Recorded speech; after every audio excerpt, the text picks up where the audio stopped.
Belum sholat. Ini masih ada yang wing-wing. Siapa ya? Masih ada yang gabung dengan 2 device kayaknya. Udah saya mute. Baik, di absen dulu coba ya Bu ya, kita absen dulu. Yang dari Aceh, Sitinya siapa ya? Apakah sudah ada yang dari Aceh, Bapak Ibu? Yang pegang Siti di Aceh? Belum ada. Di Sumatera Barat? Sumatera Barat belum ada. Hadir Riau? Mbak Rini Mbak. Oh, Rini. Oke, Rini Ya, sudah Mbak. hadir. Alhamdulillah. Oke, Rin. Assalamualaikum Mbak. Ya Mbak. Ini Aceh itu. Ya Mbak Rini hadir Mbak. Oh, Assalamualaikum. Rini Aceh ya? Ada Mbak. Rini Aceh. Siap. Aceh, Rini. Sumatera Barat? Sumatera Barat Sumbar siapa? belum.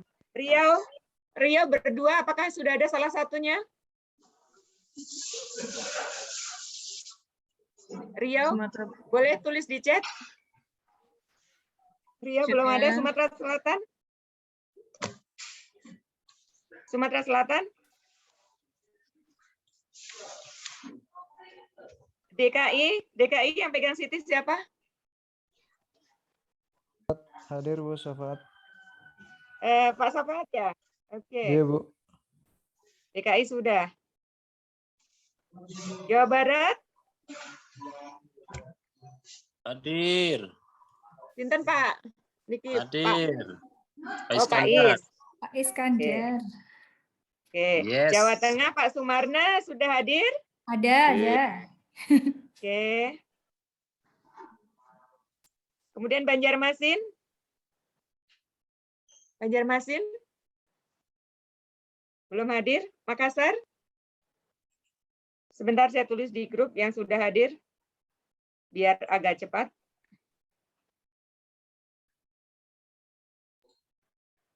Makassar hadir.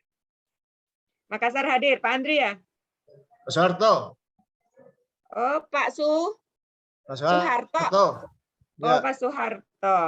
Makassar.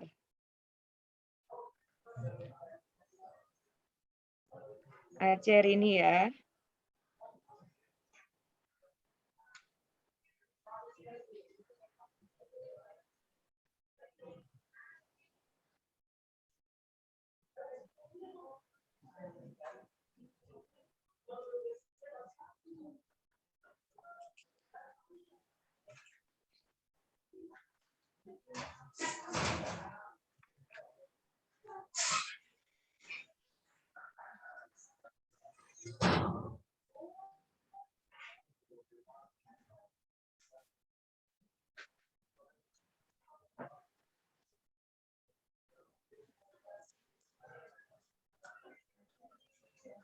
Banjar, apakah sudah hadir?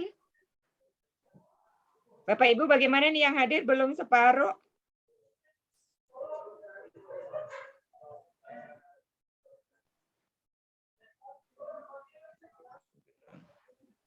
Yang sudah hadir Aceh, DKI, Jabar, Jateng, Jatim, Makassar. Bu Tinia, apakah sudah dibantu untuk dipanggilkan? Baik, Bapak Ibu, bagaimana kita mulai saja? Untuk Siti, insya Allah tidak terlalu banyak. Boleh aja, Bu. Ya. Mulai saja ya, Bapak Ibu ya. Baik. Assalamualaikum warahmatullahi wabarakatuh. Waalaikumsalam warahmatullahi wabarakatuh. Terima kasih Bapak Ibu sudah menghadiri sesi ini. Sebelum saya mulai, saya perkenalkan dulu, mungkin ada yang belum kenal, saya Sri Suripti dari Manempat, Jakarta. Rumah saya ada di Kota Tangerang Selatan, di dekat UIN Jakarta. Bapak Ibu kalau mau ke UIN atau mau ke Pusdiklat Ciputat, monggo silahkan mampir ke rumah saya. Baik Bapak Ibu, untuk materi Siti, ya untuk materi Siti ini nanti ini apa PowerPoint-nya sudah dari sana, dari apa namanya dari Sitinya. Kemudian seperti yang kemarin saya bilang bahwa PowerPoint ini bisa Bapak Ibu modif sesuai dengan teknik penyampaian Bapak Ibu di lapangan nanti. Karena nanti kita penyampaiannya itu beberapa orang itu pasti menggunakan cara masing-masing. Kalau saya kemarin di Tangerang itu saya menggunakan Class Point. Nah, Class Point itu apa? Class Point itu hanya sebuah aplikasi tambahan pada PowerPoint. Kenapa saya suka menggunakan Class Point? Karena Class Point ini bisa langsung masuk di PowerPoint, jadi saya tidak perlu keluar masuk kemanapun. Artinya tidak perlu buka-buka yang lain-lain, artinya dalam satu PowerPoint ini saya sudah bisa masukkan kuis, sudah bisa interaktif dengan peserta, Bapak Ibu. Bapak Ibu nanti bisa pilih yang lainnya, bisa menggunakan, ini kan hanya sekedar apa ya, bagaimana kita membuat peserta itu ikut interaktif bersama kita, biar kita nggak ngomong sendiri di depan, gitu. Jadi apa namanya, itu banyak cara yang bisa Bapak Ibu lakukan. Nah, untuk materi computational thinking sendiri, Bapak Ibu kemarin kan semua sudah ikut pelatihan. Jadi menurut saya kalau dari segi konsep, dari segi materi, Bapak Ibu sudah paham semua karena semua sudah ikut pelatihan. Apakah ada yang belum ikut pelatihan? Sudah semua kan? Yang besok mau maju kemarin sudah ikut semua kan pelatihan? Nah, jadi di sini hari ini saya hanya akan menyampaikan bagaimana nanti sebenarnya teknik penyampaian computational thinking ini di lapangan, ya, supaya bisa menarik mungkin dan konsep itu bisa diterima, bisa diingat lebih lama di dalam peserta itu, dan tujuan-tujuan yang ingin dicapai di dalam pembelajaran computational thinking ini itu bisa tercapai. Nah, apa tujuan yang ingin dicapai? Tujuan yang ingin dicapai pada pelatihan ini hanya 3. 1, pertama memperkenalkan konsep dan keterampilan berpikir. Nah, Bapak Ibu kan dulu kemarin sudah belajar. Berarti untuk yang pertama ini saya menganggap bahwa Bapak Ibu kemarin sudah paham pada saat Bapak Ibu menjadi peserta pelatihan kemarin. Kemudian mempersiapkan guru madrasah untuk mengintegrasikan pemikiran computational thinking. Nah, ini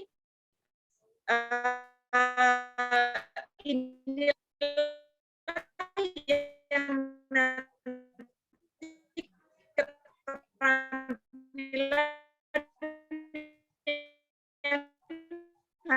harus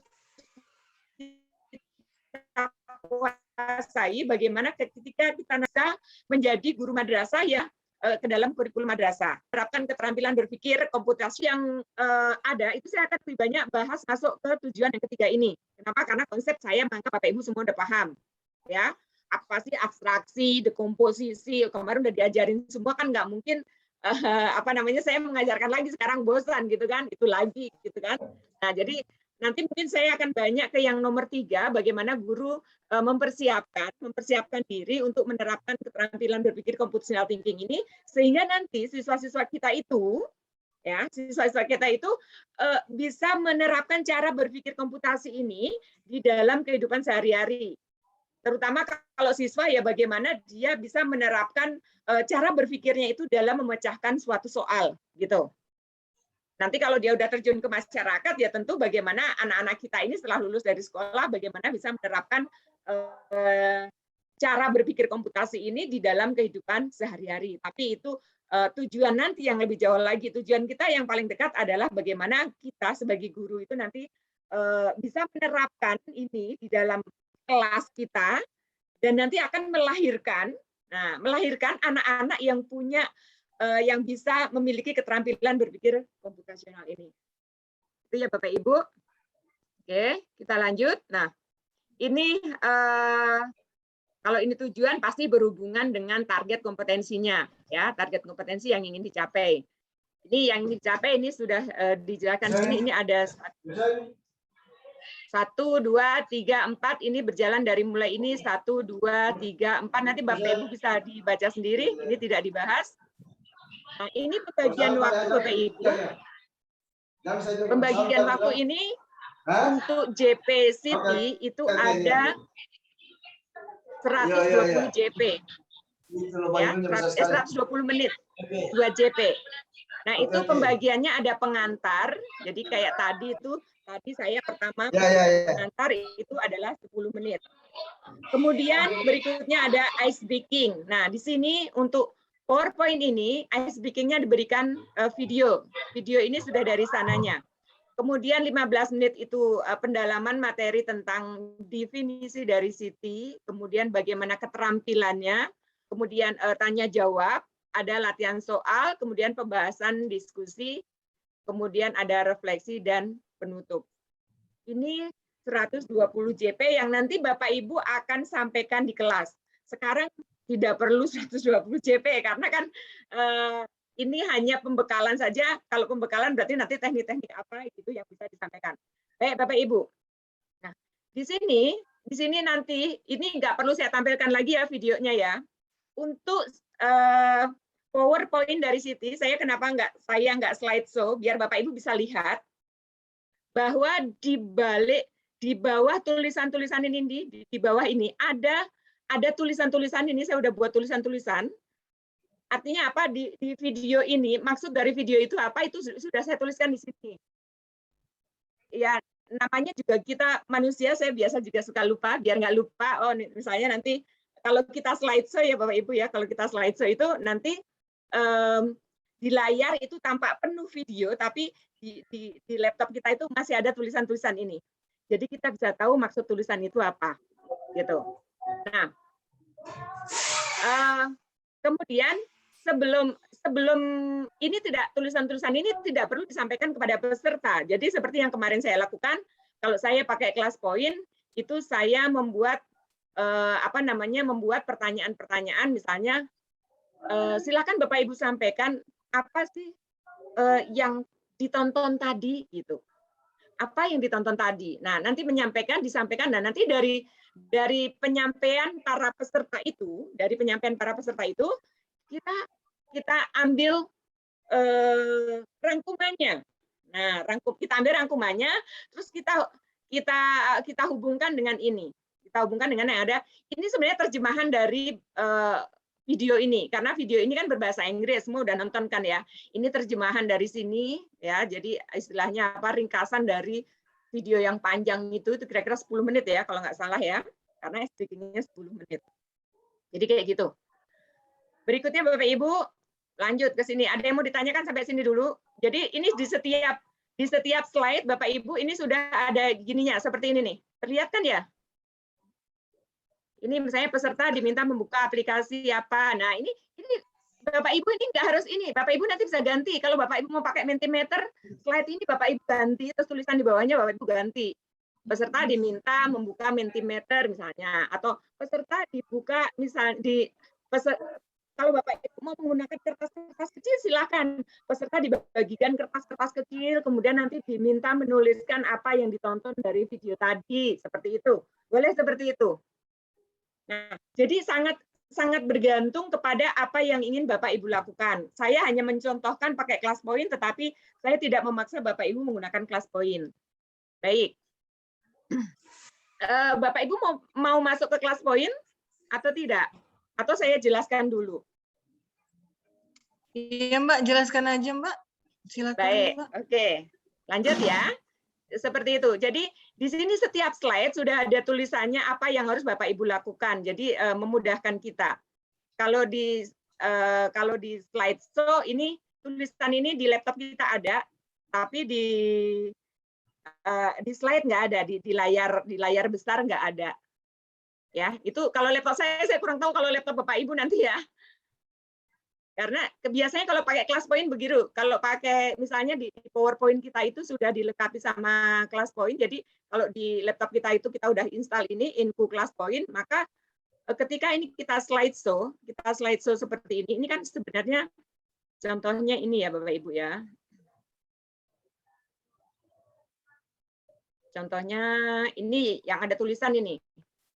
Yang ada tulisan ini. Ini kalau saya slideshow, nah seperti ini gitu. Kalau nanti pakai pakai layar lebar di kelas, itu yang terlihat di layar lebar itu ini.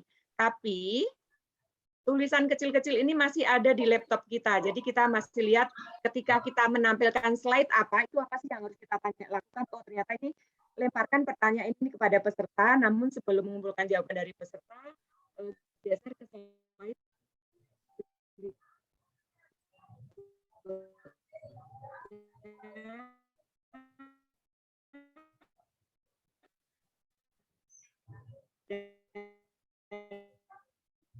Hadirkan kartu sebagai pemantik apa yang Bapak Ibu gunakan gitu ya. Oke. Saya ke sini, saya menggunakan kelas point, kemudian di sini untuk menampilkan di sini. Nah, di sini ada beberapa, ini ada, nih. Pada slide ini, fasilitator menjelaskan secara singkat 4 potongan highlight news, jadi ada berita yang sudah di-highlight ini berkaitan dengan perkembangan teknologi. Nah, ini Bapak Ibu tidak perlu menjelaskan keempatnya karena waktu kita hanya 2 JP, nanti tidak akan cukup menjelaskan ini semua. Kemarin ini saya buat sendiri, saya menampilkan video ini. Ya, saya menampilkan video ini, kemudian fasilitator menanyakan kepada peserta bagaimana dari video, bagian mana dari video ini yang berkaitan dengan Siti, yang berkaitan dengan yang akan kita bahas. Ya, ini video yang kemarin Bapak Ibu yang wisuda dari rumah, tapi seolah-olah dia ada di kampus gitu kan, persis seperti di kampus. Nah, itu adalah teknologi yang ini, teknologi yang mixed reality yang ini. Contoh dari mixed reality. Bapak Ibu kalau memberikan contoh yang bawahnya juga bisa, yang sebelahnya juga bisa. Ini salah satu dari ini. Jadi mungkin karena ini hanya contoh ya, jadi kalau di sini diminta menjelaskan secara singkat 4 potongan, mau dijelaskan ke 4-4-nya juga boleh. Terserah Bapak Ibu. Kemudian berikutnya, nah ini slide ini memberikan jawaban atas skill yang dibutuhkan siswa abad ini. Nah, skill yang dibutuhkan siswa abad 21 itu kan ada 4C ya. Ada 4C ini, ada 4C, ada ini udah biasa dibahas. Kemudian yang ini, yang 2C skill, dua skill ini, salah satunya adalah computational thinking. Artinya apa? Di slide ini itu bahwa computational thinking adalah menjadi bagian dari keterampilan abad 21 gitu. Kemudian berikutnya ini sebagai pemantik saja, sebagai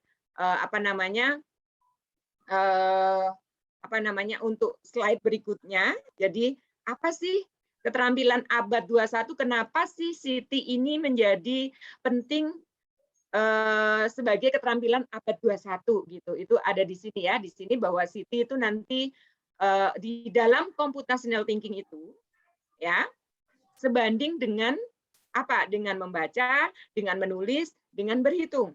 Nanti kita bisa lihat ketika kita mengerjakan soal dan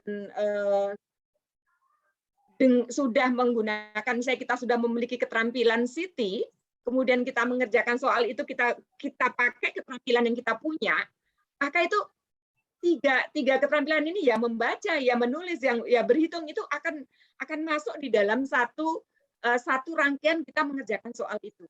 Nanti di belakang ya, contohnya Bapak Ibu ya. Baik. Kemudian berikutnya, nah ketika layar yang tampil ini, nah ini tadi sudah saya sampaikan, saya nggak jelaskan lagi.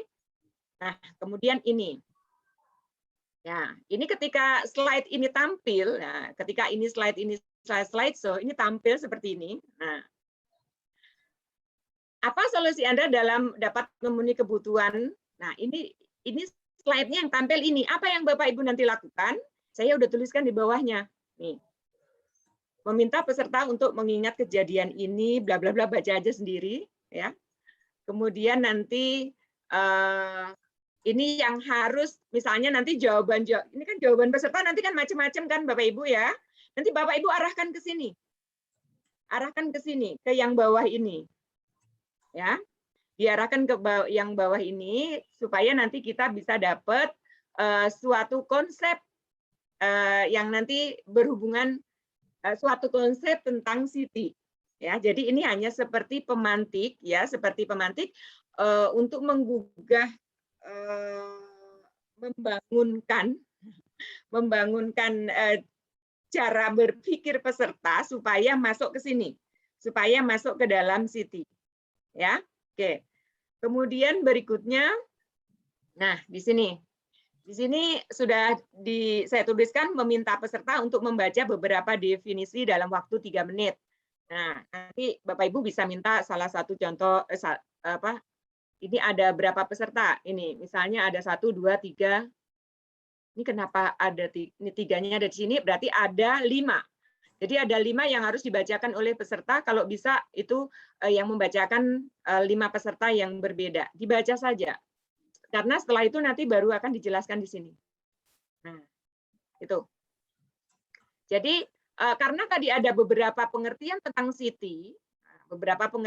Siti, nah, peserta nih berdasarkan kasus tadi setelah dibaca, minta peserta menuliskan 3 hal penting yang dapat mendefinisikan Siti. Di sini udah saya kasih contohnya ini yang saya tebelin ini.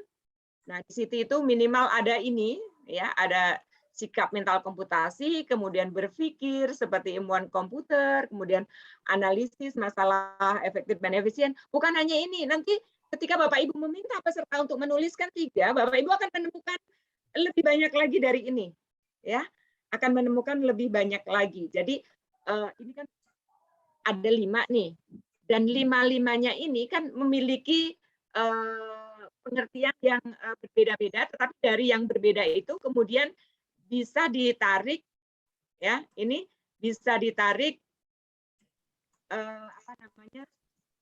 garis atau benang merah dari 5 pengertian itu. Benang merahnya apa untuk Siti itu? Nah, ini yang ditebelin hitam ini sebagai benang merah dari jawaban-jawaban peserta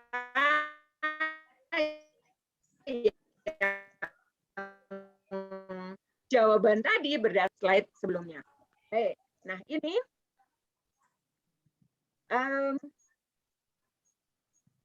kalau ini bisa apa namanya, sebelum kita menjelaskan Siti itu apa, nah itu bisa kita bisa menggali dasar pemahaman peserta kita. Misalnya ini ada 4 pertanyaan, 1, 2, 3, 4. Nah, seperti itu. Nah, karena ini saya pakai kelas poin, saya tagihnya satu-satu seperti ini bisa dengan kuis. Kalau di kelas poin, saya punya ini. Nah, seperti ini, kan.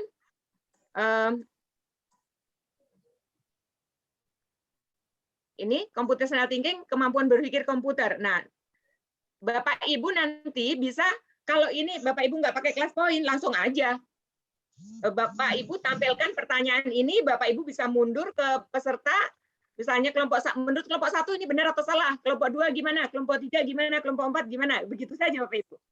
Kalau pesertanya 2 orang, pesertanya cuma 2 orang ya, kayak di Rio 3 orang doang, ya tinggal nanya, gampang. Kalau 3 orang mah nggak perlu pakai metode segala macam, kita ngajar bertiga kayak ngobrol aja, mau pakai metode apa, saya rasa mungkin tidak terlalu sulit ya. Tapi kalau yang kayak Jawa Tengah, Jawa Timur pesertanya di atas 20 itu mungkin agak sulit, jadi harus cari cara gimana supaya ini pesan ini bisa sampai tanpa mereka mengantuk gitu ya Bapak Ibu ya. Nah, saya biasanya pakai kelas poin. Nah, saya tarik dengan seperti ini. Di sini ada quick pull. Nah, quick pull saya pilih aja ini, kalau benar atau salah kita tinggal pilih ini. Nah, nanti di sini kalau pesertanya sudah bergabung, dia akan menjawab benar atau salah, dan di sini akan ada tagihannya. Kita bisa langsung bahas Bapak Ibu dari tagihan itu. Oh, ternyata jawabannya kalau semua udah jawab benar, wah berarti peserta kita udah pinter semua gitu. Atau ini jawabannya salah, berarti peserta kita udah pinter semua gitu. Di sini sudah saya taruh Bapak Ibu, ada kuncinya sudah saya taruh di bawahnya. Ya, kuncinya sudah saya taruh di sini, bahwa ini adalah salah jawabannya. Dan seterusnya ada 4 pertanyaan, 1, 2, 3, 4. Nah, 4 pertanyaan ini bisa dijadikan dalam 1 slide. Tidak harus jadi 4 slide. Kalau di sini saya jadikan 4 slide karena saya pakai kelas poin. Saya menagih pertanyaannya satu-satu. Kalau Bapak Ibu nanti mau pakai kertas jawabannya atau mau jawaban langsung dengan tunjuk tangan, ini bisa 1, 2, 3, 4 dijadikan 1 slide, kemudian Bapak Ibu tinggal tanya, Bapak Ibu yang benar pernyataan nomor berapa, yang salah pernyataan nomor berapa, atau semua benar atau semua salah, gitu saja. Tidak masalah Bapak Ibu.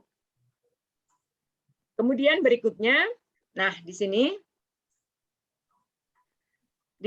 menjelaskan secara singkat komponen Siti dan pembagiannya. Nah, di sini kita disuruh menjelaskan secara singkat komponen Siti dan pembagiannya. Jadi komponen Siti itu di sini ada berupa proses mentalnya, konsep intinya, kemudian ada konsep periferal itu metodenya. Nah, dari yang banyak ini, nah, di dalam pelatihan ini itu hanya dibahas 4, Bapak Ibu. Jadi kita tidak membahas semuanya ini, yang banyak ini. Yang dibahas mana saja kemarin Bapak Ibu, ada yang masih ingat? Ayo, mana saja yang dibahas? Yo, ada yang ingat? Algoritmik ya Mbak, yang pretest. Algoritmik, terus Dekomposisi, dekomposisi, Abstraksi. terus mana lagi? Abstraksi. Pattern. Satu lagi? Pattern. Pattern recognition, ya, pengenalan pola. Itu saja Bapak Ibu yang nanti kita kenalkan kepada peserta. Jadi kita tidak mengenalkan semuanya, gitu ya. Baik. Kemudian berikutnya, nah ini yang akan dikenalkan kepada peserta, ya. Jadi di sini ada tulisan kata yang ditulis dalam huruf lebih besar merupakan komponen utama Siti yang paling umum yang dikemukakan oleh berbagai penulis. Jadi kalau di sini kan kenapa kita bahasnya cuma 4 ini? Nah, ini kan hurufnya gede nih, yang algoritmik ini hurufnya gede-gede. Sementara yang logical thinking ini kecil-kecil tulisannya. Nah, berarti oleh para penulis itu lebih banyak membahas algoritmik dibanding membahas logical gitu. Sama dengan bawahnya ini ya, di dekomposisi ini kan besar tulisannya, di sini problem solving itu kecil. Makanya di pelatihan ini kita hanya akan bahas yang gede-gede ini. 1, 2, 3, 4. Ini Bapak Ibu. Oke, nah itu kita baru mau mulai masuk konsep yang pertama. Baik, apa yang Anda pikirkan jika melihat gambar-gambar berikut? Kita melihat gambar ini. Nah, bisa tampilkan satu-satu. Ini Bapak Ibu bisa langsung minta kepada peserta ketika tampil roti gimana apa langsung minta aja tagihan. Bisa 2 orang atau 3 orang cukup. Apa yang mereka pikirkan setelah melihat 2 roti ini. Nah, terus kemudian berikutnya ketika melihat yang gambar kedua apa yang mereka pikirkan. Suruh mengemukakan biar nanti pembelajaran kita itu aktif. Ya. Terus kemudian nah, ini dan seterusnya. Nah, sampai terakhirnya yang tadi. Nah, kalau sudah seperti ini tentu berbeda apa yang dipikirkan peserta itu berbeda ketika baru tampil 1 gambar dengan sudah tampil ke 5 gambar itu. Ketika sudah baru tampil 1 gambar, mungkin yang ada di kepala dia adalah lapar gitu kan. Nah, atau manis. Nah, apa-apa gitu. Tapi begitu sudah ada 5 gambar ini, maka yang ada di kepala mereka adalah burger gitu kan. Nah, jadi seperti itu Bapak Ibu ini. Nah, oke. Nah, ini kita akan membawa peserta itu untuk memahami apa itu konsep algoritmik di dalam Siti. Ya. Nah, di sini sudah saya tuliskan, ada tulisannya pertama instruktur menampilkan satu persatu gambar dalam slide. Tadi sudah ya. Kemudian instruktur meminta peserta untuk menjelaskan apa yang membuat roti, selada keriting, tomat, daging itu menjadi sebuah makanan atau burger. Nah, itu kalau ini kita slideshow kan tampilnya satu-satu Bapak Ibu. Oke. Nah, ketika ini ditampilkan inputnya, kemudian ini ada algoritmiknya, kemudian ini ada outputnya. Nah, di sini nah sekarang Bapak Ibu silakan lihat, benar atau tidak. Ketika inputnya ini, kemudian langkah-langkahnya adalah ini, itu jadinya ini, benar atau tidak?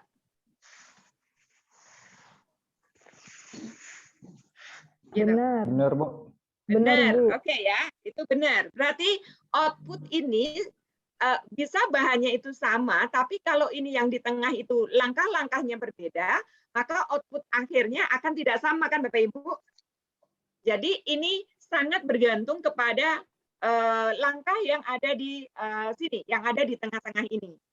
Nah, yang di sinilah ini yang kita namakan nanti sebagai kemampuan berpikir algoritmik. Jadi algoritmik itu berpikir apa sih langkah-langkahnya, step-stepnya seperti apa. Seperti yang kemarin misalnya di contoh berikutnya ya.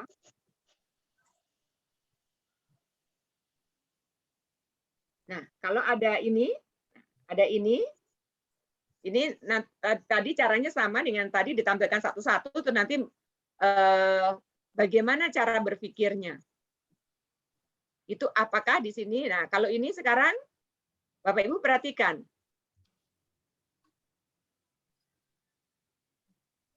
Nah, ini benar atau salah kalau yang ini kira-kira? Gitu kan? Benar atau enggak nih Bapak Ibu? Kalau inputnya ini, outputnya ini, langkahnya ini, kira-kira benar atau tidak? Tidak. Tidak. Tidak kan? Kenapa? Tidak. Kocok telur. Ini mie-nya apa? Nah, Itu ini kocok telur aja telur. dikocok. Nggak mungkin Iya. hasilnya seperti ini kan Bapak Ibu? Ya nggak? Benar. Jadi seperti itu. Semua sangat bergantung kepada algoritmanya. Maka ini tidak benar. Harusnya kalau langkahnya seperti ini jadinya omelet Telur ya, dadar. sepertinya ya. Omelet. Ya. Ya, telur dadar. Omelet kan kalau telurnya dikocok, biasanya anak saya kalau minta omelet kan mie saya rebus, telurnya dikocok, celungin mie-nya sama bumbu-bumbu gitu kan. Nah, Iya, Bu. iya betul. Jadi ini output ini sangat bergantung kepada langkah-langkah yang dilakukan ini. Jadi kalau bahannya ini, langkahnya seperti ini, maka di sini seharusnya outputnya adalah omelet. Maka kalau dia mau seperti ini, nah kalau dia mau seperti ini, maka ini harus diubah langkah-langkahnya gitu. Di sini setelah memahami contoh itu, baru peserta itu disuruh menyampaikan, menyimpulkan kalau begitu algoritmik itu apa ya? Nah, silakan Bapak Ibu, mau tagihannya mau apa? Tagihannya mau mereka menuliskan di kertas kecil-kecil. Kalau seperti itu berarti Bapak Ibu harus menyiapkan nanti. Harus minta ke panitia untuk minta disiapkan kertas gitu. Pulpen dan lain-lain. Kalau pulpen mungkin para guru punya. Atau Bapak Ibu tagihannya tulisan aja, saya mau jalan ke belakang, mau saya tanya satu-satu. Enggak masalah. Suka-suka Bapak Ibu saja. Ya, gitu. Jadi itu tadi adalah langkah-langkah di dalam keterampilan algoritmik. Jadi kalau misalnya di sini disampaikan algoritmik adalah urutan atau langkah-langkah yang ditentukan dengan jelas. Ya, menggambarkan suatu proses untuk mengikuti serangkaian instruksi. Dan nanti Bapak Ibu ini kita lihat soal di belakang. Kalau soal kayak gini soal algoritmik atau apa gitu ya. Kalau soalnya misalnya saya tampilkan dulu ya. Kalau nanti kan fasda ke guru-guru, kemudian guru ke murid, murid kan nggak akan ditampilkan materi Siti ini. Murid kan langsung akan disodorkan sama soal-soal gitu kan. Dan apakah mereka bisa mengerjakan soal ini atau tidak, itu kan bergantung kepada apakah dia sudah memiliki keterampilan berpikir Siti ini. Gitu. Jadi misalnya ini ada contoh-contoh soal seperti ini nih, Bapak Ibu tuh yang kemarin kita sampaikan ya. Ada soalnya seperti ini. Nah, atau seperti ini. Nah, nih. Misalnya kayak gini, urutan item berikut ke dalam lapisan abstraksi. Kalau ini yang abstraksi. Kemudian, nah ini ada soal-soal seperti ini. Nah, ini kalau, nih soalnya modelnya seperti ini. Oh iya, Supra X125.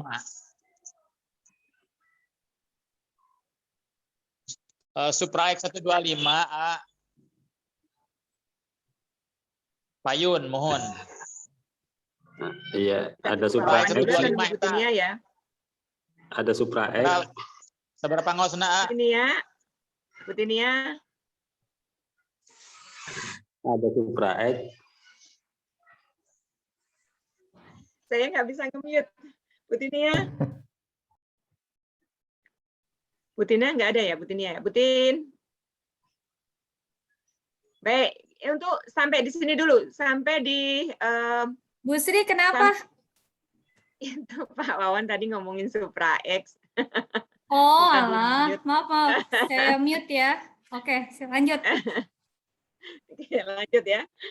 Baik, Bapak Ibu. Nah, di sini untuk membawa peserta itu bisa menarik atau bisa menyimpulkan sebuah konsep tentang algoritmik. Nah, itu tadi langkah-langkahnya adalah tadi bagaimana membuat mie, membuat burger ya, langkah-langkahnya harus seperti apa. Nah, ini diberikan contoh kalau dia mau bikin Indomie goreng, maka harusnya langkah-langkahnya itu seperti ini ya, supaya seperti yang ada di piring tadi gitu. Kalau langkahnya seperti yang tadi nih ya, kalau langkahnya seperti ini kan jadinya harusnya omelet. Nah, kalau mau supaya jadi mie goreng, maka langkahnya harus ini, seperti itu. Jadi di sini ini sudah jelas, Bapak Ibu nanti baca sendiri ya. Apa sih yang instruktur meminta peserta untuk menyimpulkan itu bla bla bla. Ini nanti Bapak Ibu nggak usah hafalkan karena ini ada di slide-nya. Nanti Bapak Ibu lihat, oh aku harus begini gitu ya. Oke. Jadi di sini intinya kalau nanti berhubungan dengan langkah-langkah itu adalah itu algoritmik gitu aja. Saya kata kuncinya seperti itu. Kemudian berikutnya, nah kita akan mulai masuk ke dekomposisi. Ya, ke dekomposisi. Nah, di dekomposisi ini kalau saya kemarin seperti ini, bayangkan mobil atau motor Anda tiba-tiba mogok gitu ya. Kalau yang di Tangerang tentu sudah tahu bagaimana saya menyampaikan ini kemarin. Kemudian saya tagihannya menggunakan kelas poin atau ada yang langsung ngomong kemarin juga gimana kalau mobil Anda tiba-tiba mogok, ada yang bilang langsung jual aja gitu. Nah, kalau yang langsung jual ini berarti nih misalnya nanti kalau sampai anak kita itu anak yang kita ajarin itu begitu nyampe di masyarakat nanti begitu punya mobil rusak di tengah jalan langsung jual, berarti anak kita itu tidak berhasil mengajarkan anak ini tentang computational thinking. Ya, jadi anak ini nggak dapet lah gitu istilahnya gitu. Oke, jadi nanti akan banyak muncul jawaban dari para peserta ketika ini kita lontarkan. Nah, kemudian setelah itu kita akan menggiring ke arah konsep dekomposisi. Ya, menggiring ke arah konsep dekomposisi. Bagaimana cara menggiringnya? Kita bisa memancing dengan bertanya pada peserta elemen-elemen apa dalam mobil yang paling esensial yang diketahui peserta. Jadi misalnya nanti kan jawabannya mereka macam-macam, Bu, jual aja, terus gini. Nah, kita bisa pancing dengan, Bapak Ibu, di motor itu, kalau misalnya motor saya rusak, motor saya tiba-tiba mogok, apa yang pertama kita lihat? Gitu kan? Nggak langsung marin taruh aja, tinggal pergi kan? Pasti, oh mungkin dilihat kotak bensinnya dulu. Ya, apakah ada bensinnya? Kemudian apalagi Bapak Ibu bisa yang pokok-pokok, misalnya businya, gitu kan? Kita lihat elemen di motor itu apa saja. Oh mungkin di mesin itu ada banyak unsur. Apa kira-kira ya yang ada masalahnya gitu. Jadi di situ kita menggiring pertanyaan-pertanyaan itu supaya menggiring kepada peserta untuk menyampaikan hal-hal yang paling esensial di motor itu gitu. Ya. Nah, jadi dari sini nanti setelah kita menggiring dengan pertanyaan tadi ya, memantik dengan pertanyaan itu nanti. Nah, itu kita mengajak peserta untuk menemukan benang merah mengenai dekomposisi melalui mobil atau motor. Nah, kalau biasanya kan kalau komposisi itu kan kalau menyusun itu komposisi. Nah, kalau dekomposisi berarti kan kalau di biologi mah kalau dekomposisi mah itu kan dari proses pembusukan tanaman itu adalah proses pembusukan sampah itu dekomposisi gitu ya. Nah, di sini kalau misalnya bagaimana mendekomposisi misalnya ketika motor aja deh nggak usah mobil, ketika motor itu rusak kemudian kita dia itu memiliki alur berpikir dekomposisi tadi ya, memiliki alur berpikir dekomposisi itu. Kalau dia memiliki alur dekomposisi maka dia akan berpikir begini, di motor itu ada elemen-elemen apa. Nah, kalau dia sudah berpikir ke sana berarti dia sudah memiliki keterampilan dekomposisi ini. Nah, ini. Jadi di sini Bapak Ibu bisa lihat ya, kata kunci dari kegiatan melihat gambar mobil ini ya, atau membayangkan tadi mobil Anda sedang rusak atau sedang mogok gitu, ada sebuah pemecahan masalah dari satu ide yang kompleks menjadi sub-sub elemen yang kecil.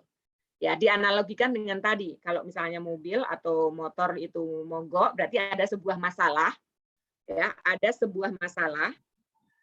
Nah, ada sebuah masalah yang kompleks. Kenapa mobilnya mogok, gitu kan?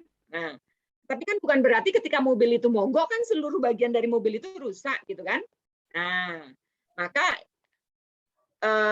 kita harus berpikir bahwa kita harus lihat bagian-bagian dari mobil itu. Ya, melihat bagian-bagian dari mobil itu, kemudian mana dari bagian-bagian itu yang menjadi penyebab mobil atau motor kita itu menjadi tidak berfungsi. Ya, jadi tidak serta-merta mesti harus nih membeli mobil atau motor yang itu.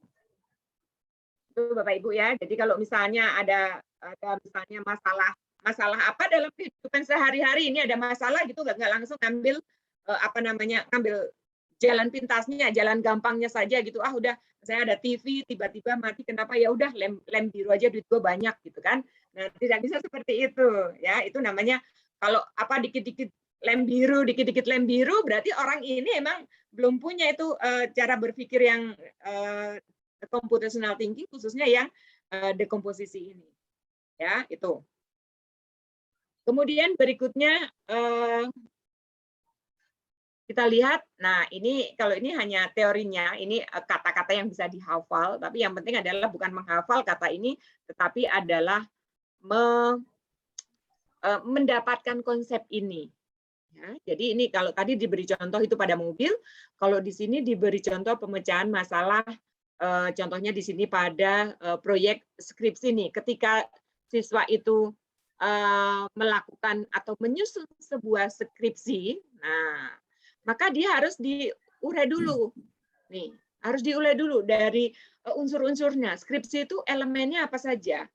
Oh, yang harus dikerjakan ketika saya punya proyek skripsi itu pertama harus melakukan penelitian pendahuluan dulu. Kemudian melakukan eksperimen, menulis, dan ini ada mengajukan. Ya. Nah, mengajukan skripsinya. Nah, ini harus dilakukan per bagiannya. Jadi tidak boleh ada yang terlewat, gitu ya. Tidak boleh ada yang terlewat. Kalaupun salah nanti kan juga bisa, oh kesalahannya ada di mana. Ya, nggak mungkin eksperimen dulu sebelum penelitian ya, sebelum penelitian pendahuluan, karena nanti biasanya akan banyak masalah yang muncul di eksperimen ketika tidak melakukan penelitian pendahuluan. Nah, dengan penelitian pendahuluan biasanya nanti akan muncul kira-kira apa yang nanti bisa dihindari atau masalah-masalah apa yang muncul dalam eksperimen tadi, sehingga pas eksperimen yang sebenarnya itu bisa lebih meminimalisir sebuah kesalahan ya. Dan selanjutnya nanti di dalam tulisan skripsi pun itu ada elemen-elemennya.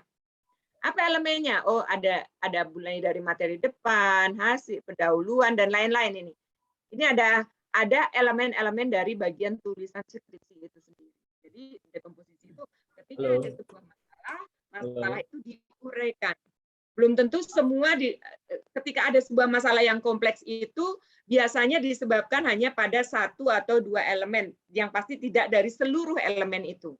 Kalau dianalogikan pada mobil tadi, ketika sebuah mobil mogok itu tidak semua bagian dari mobil itu rusak, hanya pada bagian atau elemen-elemen tertentu.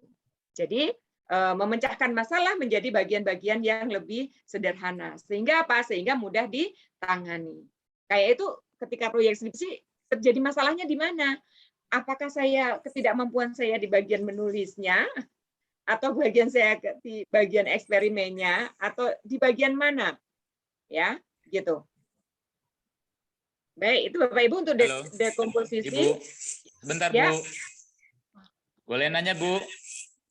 Boleh, silakan Pak. Saya Pak Wawan dari Tasik Bu. Iya. Saya ingin sedikit ke belakang lagi terkait dekomposisi. Dalam jenis-jenis berpikir itu ada kategori creative thinking, Bu, critical thinking, kemudian konteks yang barusan dekomposisi itu mengurai. Nah, saya ingin Ibu menjabarkan lagi kaitan dari 3 jenis berpikir tadi. Creative thinking, lalu critical thinking, creative thinking, dan dekomposisi itu. Saya masih agak bingung nih terkait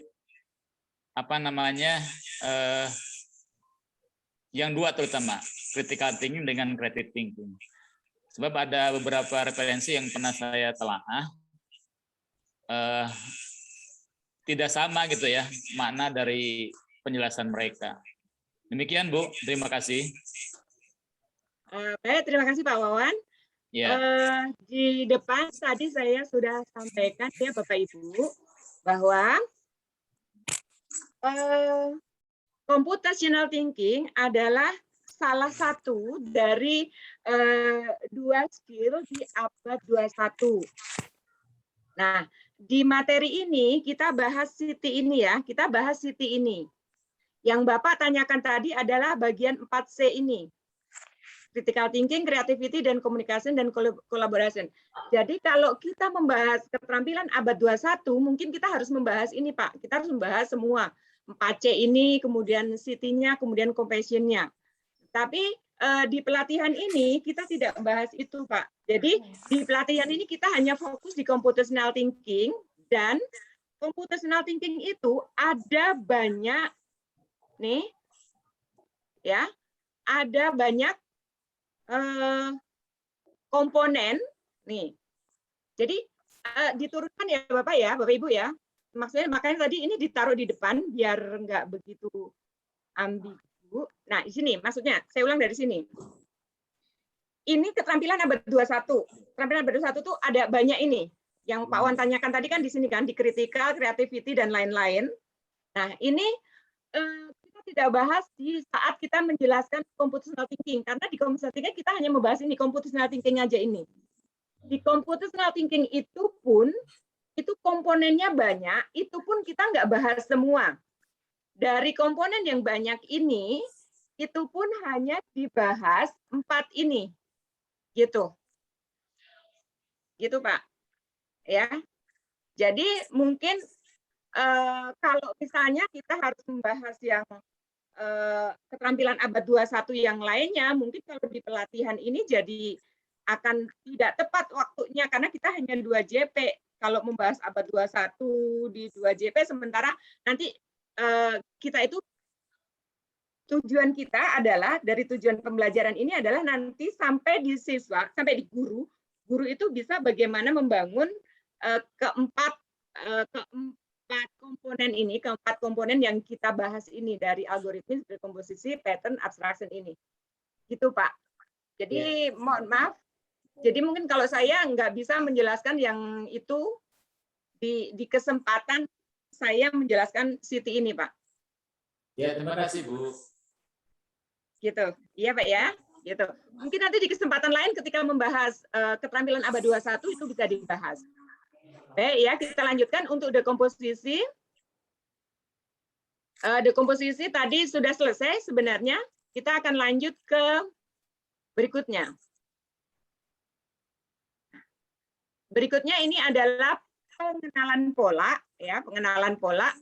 Mungkin di sini nanti Bapak Ibu bisa bagaimana caranya ini, ya, ini sudah saya kasih tulisan seperti ini. Nah, nanti bisa meminta kepada peserta untuk menjawab ini. Nah, ini.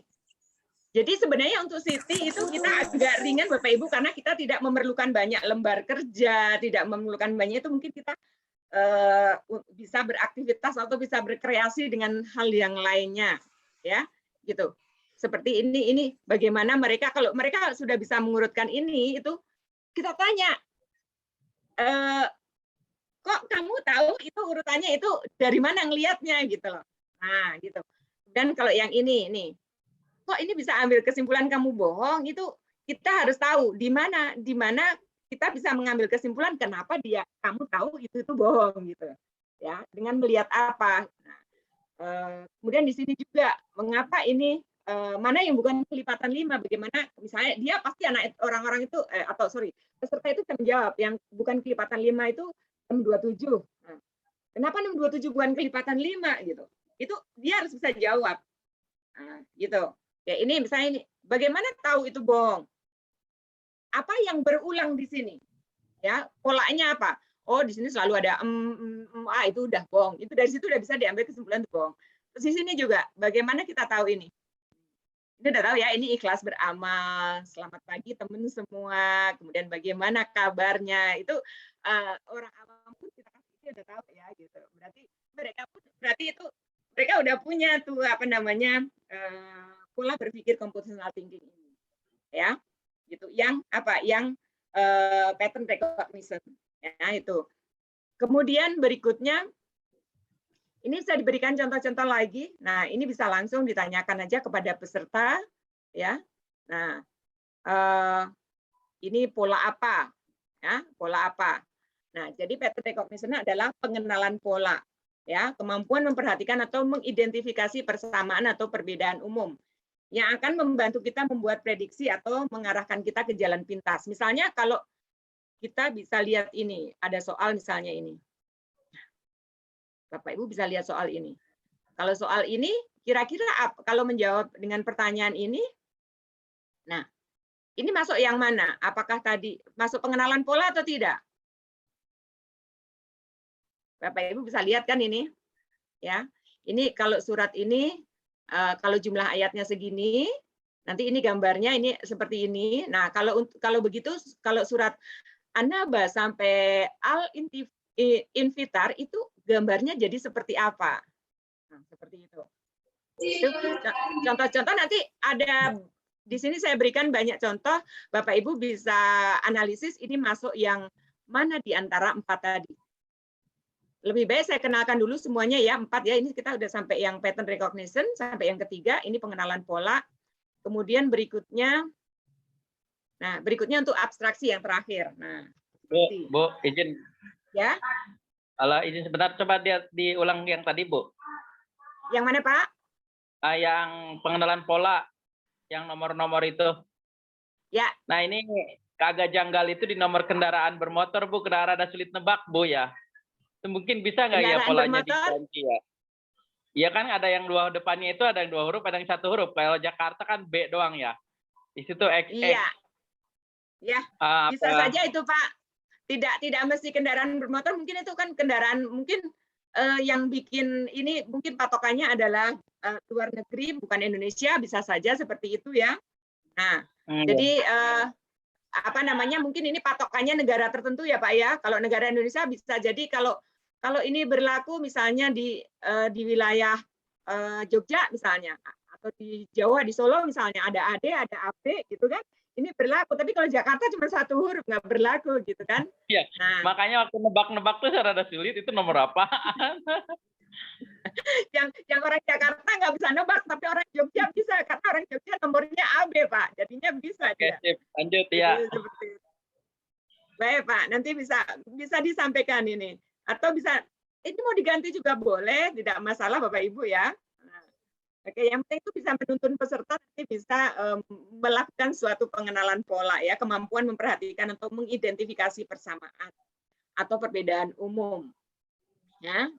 Kemudian setelah mengetahui persamaan atau perbedaan umum itu kita bisa memprediksi, mengarahkan kita berpikir kemana. Kayak tadi misalnya lihat ada tulisan bolak-balik ada lagi, oh ya udah itu kita prediksi itu dia bohong gitu kan. Nah, seperti itu. Baik, Bapak. Sekarang kalau abstraksi, kemarin Bapak Ibu saya suruh minta gambar ini ya. Kalau pakai kelas poin gampang, tinggal digambar aja pakai tangan, pakai HP, udah langsung terkirim gambarnya satu-satu. Nanti Bapak Ibu bisa menggunakan, nah ini kalau Bapak Ibu mau manual menggunakan kertas, berarti Bapak Ibu nanti menyiapkan kertas kecil-kecil. Atau kalau misalnya di meja peserta itu ada kertas, langsung aja. Bapak Ibu silahkan gambarkan bebek, kemudian dikumpulkan. Nah, cuman kalau kayak gini seperti ini, kalau cara manual itu kita tidak bisa menampilkan gambar peserta-peserta tadi di layar besar. Kalau pakai kelas poin bisa langsung bisa langsung tampilkan gambar Bapak Ibu semuanya gitu. Ya. Jadi ini nah nanti dari gambar-gambar yang muncul itu apakah nanti akan macam-macam kan, ada gambar yang bagus, ada gambar yang kurang bagus gitu kan. Kita di sini disuruhnya kita bikin 2 kali, 1 untuk bebek, 1 untuk kotak gitu ya, biar lebih memahamkan gitu. Ini dari sononya ya, udah dari PowerPoint dari sananya, bukan saya yang buat. Jadi kita harus diminta untuk peserta diminta menggambar sebuah kotak, ya. Gitu. Kemudian nanti dari gambar bebek dan kotak itu, nah dari menggambar bebek dan kotak itu nanti kan ada tuh yang gambar kotak itu macam-macam. Oh, ada yang gambar kotak itu seperti ini, gitu ya. Atau ada yang gambar bebek itu bebeknya seperti apa ya? Yang kemarin ada ya. Intinya apa? Di abstraksi ini kita mengambil unsur-unsur yang penting. Jadi di sini ya, mengajak peserta menemukan benang merah antara 2 kegiatan yang dilakukan. Kenapa yang gambar seperti itu kok bebek, yang seperti ini kok bebek juga gitu ya. Coba saya tampilkan hasil karya yang dari Bapak Ibu yang di Tangerang kemarin ya. Sebentar saya tampilkan dulu. biar tahu oh hasil bebek Bapak Ibu itu seperti ini gitu ya.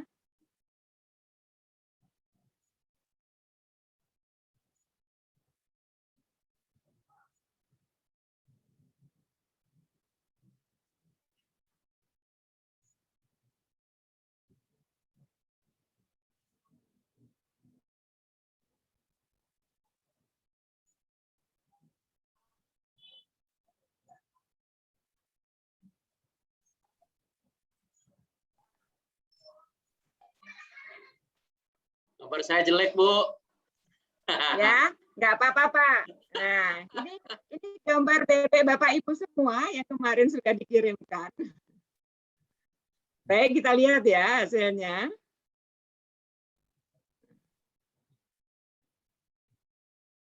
Nah, ini bebeknya Bu Jubaidah, bebeknya Bu Ruhul. Kemudian Wih, keren. Pak Wawan, ini yang mana, Bu? bebeknya Pak Wawan. Pak Wawan. Bebeknya Pak Wawan siap digoreng sepertinya ini. Bebek masa depan, Kemudian Bu. ini bebeknya Bu Ingrid. Nah, kemudian ini bebeknya Bu Nur Hayanti. Nah, Pak Abi, Pak Abi. Ini Pak Abi ini bagus banget bebeknya. Kemudian ini bebeknya Pak Sumarna. Bebeknya Bu Evi. Nah, Bapak Ibu bisa pakai kelas poin untuk menggambar bebek ini. Kan kelas poin yang gratis itu bisa 5 pertanyaan, 1 pertanyaan untuk gambar bebek ini, 1 pertanyaan untuk gambar kotak bisa. Ya. Bisa, nggak harus yang pro, bisa nagih untuk gambar bebek sama gambar kotak saja. Nah, ini Bapak Ibu. Ini bebek, ini bebek, ini bebek. Nah, jadi benang merahnya di mana bebek ini?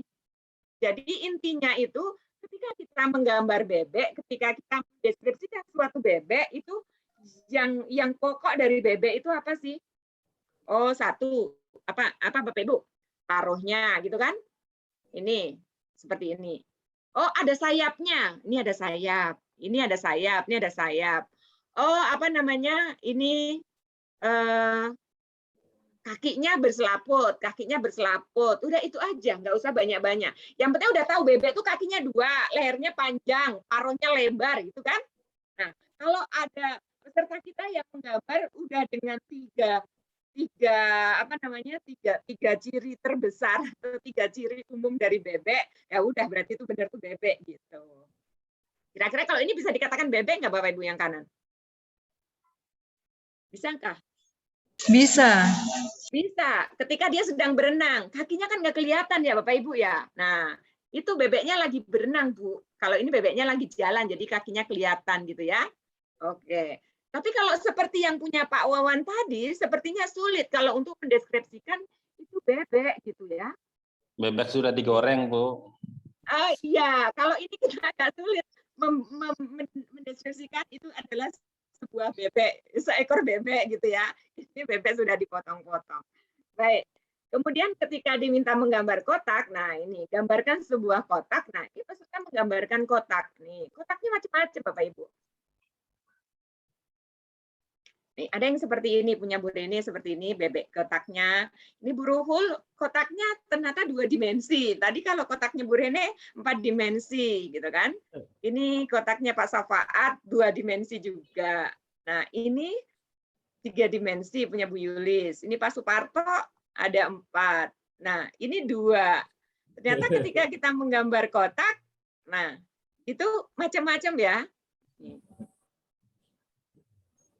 Ada, kalau mikirnya kotak itu kan di rumah saya ada kotakan. Nah, kotakan tuh kayak gitu tuh, gitu. Ada kayak balok, kayak kubus itu, ada buat mewadahi sesuatu gitu. Terus misalnya kalau ada lagi yang ngasih alasan, nah ini juga kotak. Saya kalau suruh gambar kotak, gambarnya begitu, gitu. Ini juga kotak, artinya kotak itu berarti apa gitu. Itu ya, Bapak Ibu. Ini untuk abstraksi. Jadi di abstraksi itu apa sih, ya?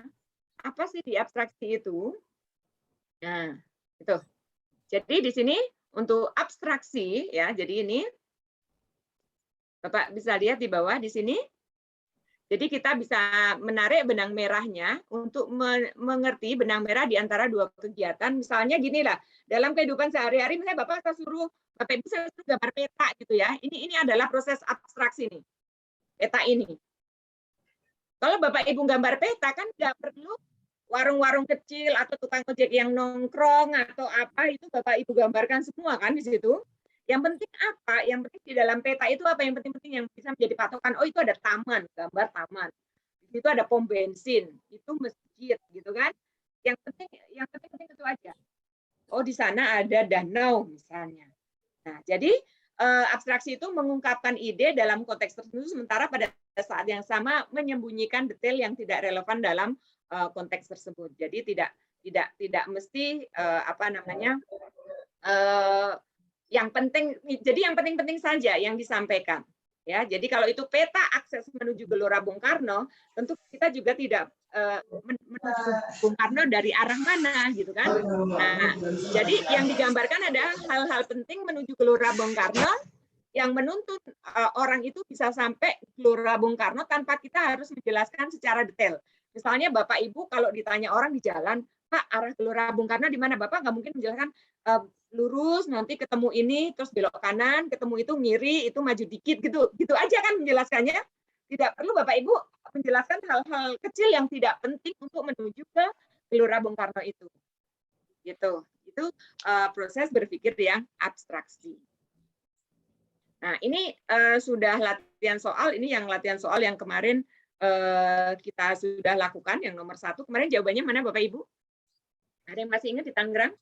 Mungkin kalau di tempat lain sudah dijawab yang lainnya. Ada yang masih ingat kemarin jawabannya mana?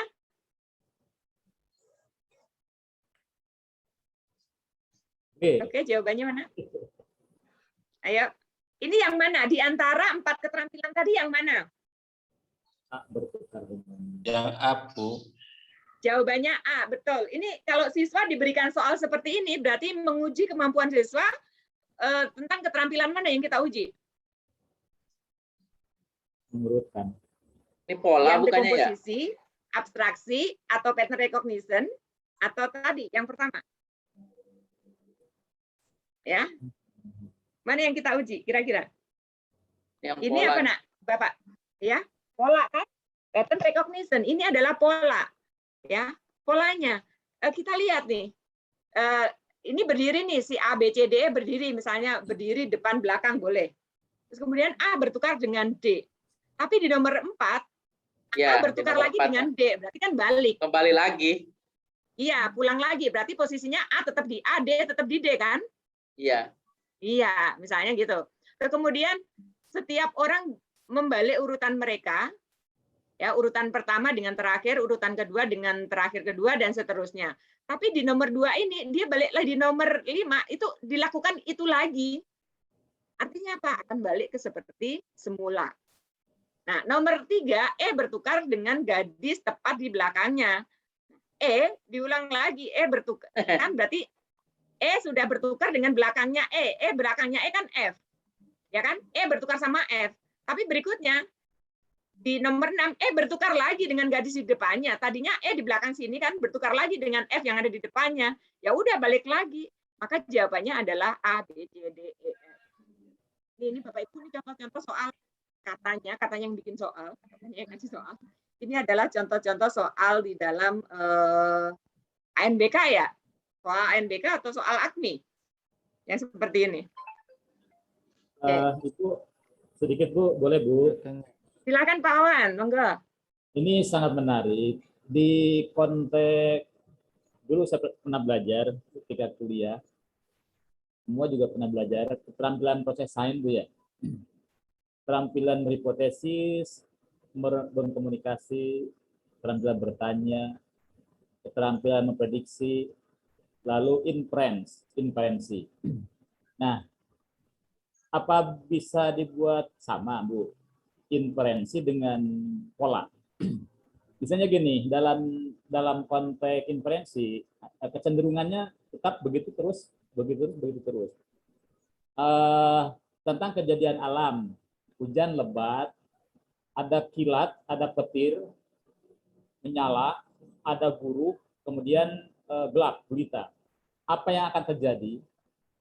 Nah, ini kan ada kecenderungan walaupun tidak semua gelap gulita, ada kilat, ada petir bunyi langsung hujan, kecenderungannya tidak begitu semua. Tetapi secara umum kalau sudah begitu akan terjadi hujan. Itu kan kesimpulan sementara yang sudah 90% akan terjadi. Apa identik dengan pola ini, Bu? Inferensi. Demikian, Bu. Namanya apa, Pak? Inferensi. Inferensi. Mungkin kalau identik tidak kali ya, Pak. Kalau pola itu kan kayak tadi kayak tadi dikenalkan misalnya ada pola kalau misalnya 020219 berarti itu ada tanggal, bulan, tahun seperti itu kan pasti seperti itu, Pak. Oh, itu pola kendaraan bermotor seperti itu pola tanggal lahir misalnya seperti itu. Kalau inferensi saya kurang paham tentang inferensi, Pak. Tapi tadi Bapak kalau memberikan contoh inferensi itu yang tadi, Pak.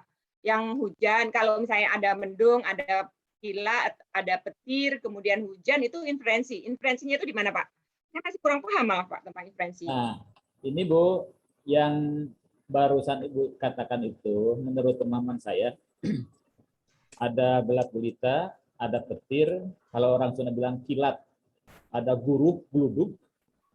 Lalu kita bertanya kepada siswa, apa yang akan terjadi? Jawabannya hujan.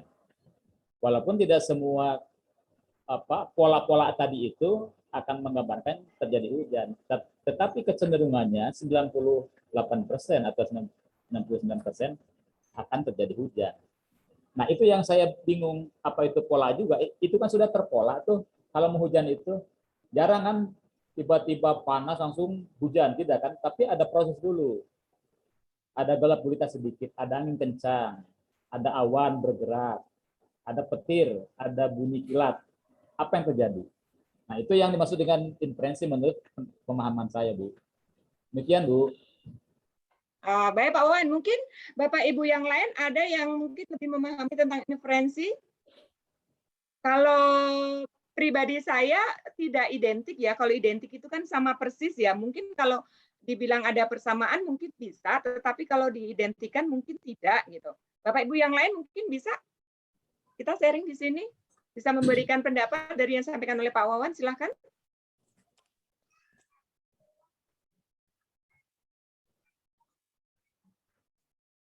Adakah yang mau menyampaikan pendapat? Kalau pendapat saya seperti itu, Pak. Ya, terima kasih, Bu. Opini aja kali ya, Bu. Mungkin bedanya dengan patron itu, kalau patron itu udah pasti gitu. Kalau hujan tadi mungkin ada 1, 2, 3 yang tidak terpenuhi, kayak gitu. Jadi nggak mesti dengan misalkan indikator tadi ada mendung, ada itu, terus tiba-tiba hujan gitu. Dan bisa juga nggak ada kilat, mendung saja hujan gitu. Seperti itu mungkin. Iya, terima kasih Pak Safaat. Bisa juga ya, udah mendung, gelap banget gitu. Tiba-tiba ada angin kenceng, mendungnya ke bawah angin nggak jadi hujan. Bisa saja juga seperti itu ya Pak ya. Gitu. Ya. Jadi belum pasti gitu ya. Ada lagi Bapak Ibu yang lain yang mau memberikan pendapat, silakan. Silakan Bapak Ibu. Kalau tidak ada, kita akan latihan soal saja. Ini sudah 4:30, kita latihan soal. Saya nanti bisa ketika Bapak Ibu nanti di kelas bisa membahas ini, karena saya juga ini dapat soalnya dari panitia, kita coba pecahkan bersama ya Bapak Ibu ya. Nah, sekarang kita pecahkan satu soal. Ini kemarin ada yang sudah ya mungkin di wilayah lain, apakah sudah dibahas ini soal ini? Mungkin Mbak Rini yang di zona 1, apakah ini sudah dibahas kemarin? Bahas lagi aja Mbak. Bahas lagi aja Mbak. Ya, oke. Yang Bahas Mbak, di zona silakan 3, bahas Mbak. ini sudah Mau dibahas dibahas? belum? Oke. Lupa Baik. Mbak. Mohon bahas Mbak. Bahas Mbak. Oke. Bagaimana cara murid mengerjakan soal ini untuk mendapatkan jawaban, gitu kan? Nah, nanti mereka akan melakukan hal yang beda-beda. Coba, Bapak Ibu silahkan mencoba. Silahkan mencoba pakai cara apa? Nah, yang penting itu nanti jawabannya nih pukul 13.35 gitu kan, atau 13.55. Caranya bagaimana gitu, ya?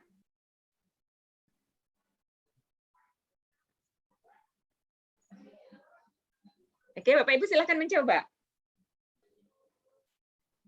Habis ini kalau nanti murid itu menjawab, oh jawabannya ini, berarti dia harus bisa menjelaskan dari mana gitu.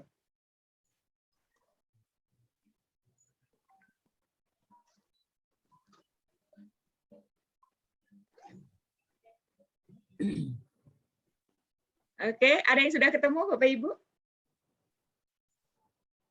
Kalau saya kemarin pakai garis. Garis jam-jamnya gitu. Yang jadi patokan dulu apa gitu.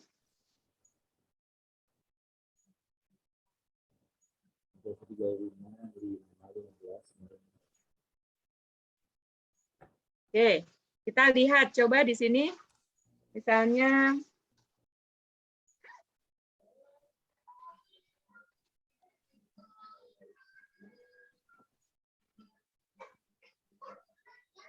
kita bikin garis ya. Nah, 3 acara utama, jadi acaranya ada pemberian hadiah lomba. Pemberian hadiah lomba itu 35 menit. Kemudian hadrohnya 30 menit, Pak Kiai 30 menit. Kemudian ketiga acara tersebut dapat berubah-ubah urutannya.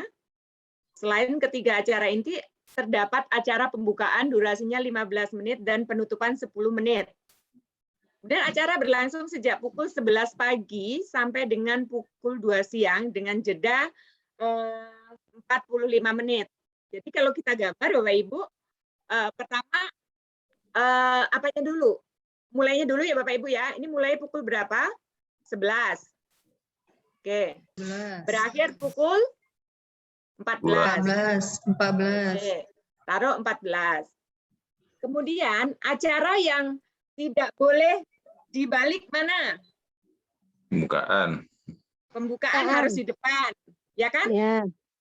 Penutupan Di belakang. harus di belakang, ya kan? Belakang. Nah, nggak boleh pembukaan penutupan itu nggak boleh dibalik. Nah, di sini ada pembukaan, ada penutupan. Oke. Pembukaan berapa menit? 15 menit. Ini 15. Berarti di sini sudah 11, 15 ya. Di sini sudah 11, 15. Kemudian penutupan 10 menit. Berarti pukul berapa penutupan di sini? Sebelum pukul 14 diakhiri. 13.50. 13.50, betul kan? Nah, oke. Berikutnya. Pak Kiai meminta tambahan waktu berapa itu Bapak Ibu nggak kelihatan di saya tulisannya. Pak Kiai meminta waktu 15 menit. Berarti Pak Kiai itu tadi 30 menit tambah 15. Berarti Pak Kiai berapa nih Pak Kiainya? 45. Pak Kiainya 45 ya. Kita tulis Kiai 45. Kiai 45. Terus kemudian pemberian hadiah 35 ya. Yang ada tambahan lagi, catatan lagi apa? Ada ya?